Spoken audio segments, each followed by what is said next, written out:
Hello बच्चों, let's read this question. The question says, assertion an uncharged conducting slab is placed in an uniform electric field. The resultant electric field inside the slab is zero. Reason the equal and opposite charges appearing on the two surfaces of the slab cancel the external field. Option first, both assertion and reason are correct, and reason is the correct explanation of assertion.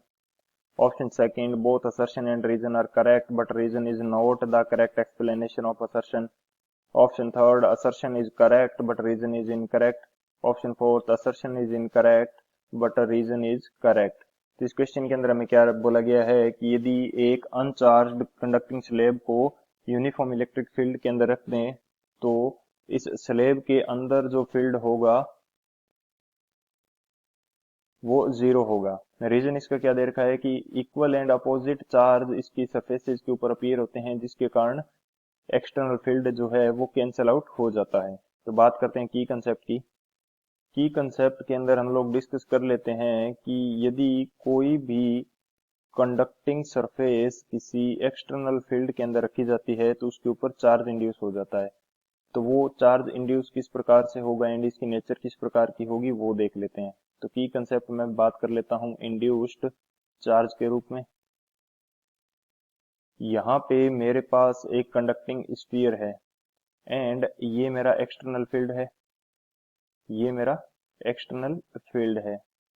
सो यहाँ पे बात करते हैं कि जो external field की direction होती है वो पॉजिटिव टू नेगेटिव पोटेंशियल की तरफ होती है, यानी कि जिस डायरेक्शन में हमारा इलेक्ट्रिक फील्ड होगा उस डायरेक्शन में पोटेंशियल में डिक्रीज आता है। सो इस सरफेस के ऊपर जो फर्स्ट सरफेस है इसके ऊपर चार्ज इंड्यूस होगा वो नेगेटिव चार्ज होगा, एंड जो अपोजिट सरफेस है इसके ऊपर जो चार्ज इंड्यूस होगा वो पॉजिटिव चार्ज इंड्यूस हो जाएगा। या इस प्रकार से बोल सकते हैं कि जो पॉजिटिव चार्ज है उसके ऊपर फोर्स लगता है in the direction of electric field.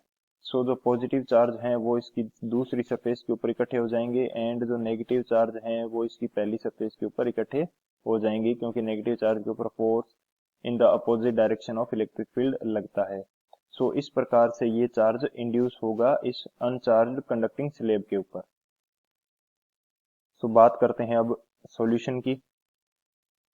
Solution की यदि बात करें तो हमें क्वेश्चन के अंदर दिया है कि एक कंडक्टिंग स्लेब है जिसको इलेक्ट्रिक फील्ड के अंदर रखना है। तो यहाँ पे यदि मैं बात करता हूँ कि ये मेरे पास एक कंडक्टिंग स्लेब है जो कि अनचार्ज्ड कंडीशन के अंदर है। यदि इसको इलेक्ट्रिक फील्ड के अंदर रख देते हैं जो कि यूनिफॉर्म इलेक्ट्रिक फील्ड है कुछ इस प्रकार से, ये हमारा यूनिफॉर्म इलेक्ट्रिक फील्ड हो जाएगा ई, एंड इसकी डायरेक्शन क्या होती है high potential to low potential.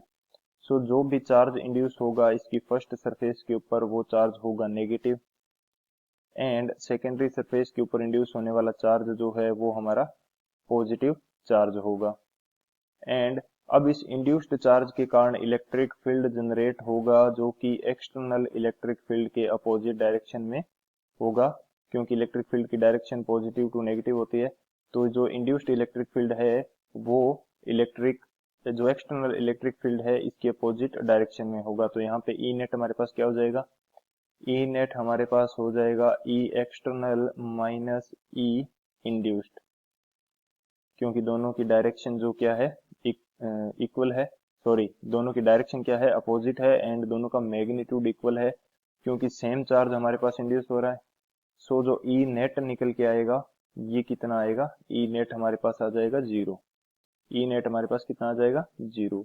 So assertion हमारा करेक्ट हो जाता है। रीजन जो हमें दे रखा है कि चार्ज इंड्यूस होने के कारण में जो एक इंड्यूस्ड इलेक्ट्रिक फील्ड जनरेट होगा वो अपोजिट डायरेक्शन में होगा एक्सटर्नल इलेक्ट्रिक फील्ड के, जिसके कारण E net inside the slab zero रहेगा।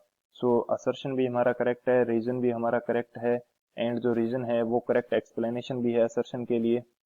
सो कौन सा ऑप्शन यहाँ से करेक्ट हो जाएगा, जो ऑप्शन फर्स्ट है A, both assertion and reason are correct and reason is the correct explanation of assertion. So option A is the final answer. I hope you understood it well. Best of luck. Thank you.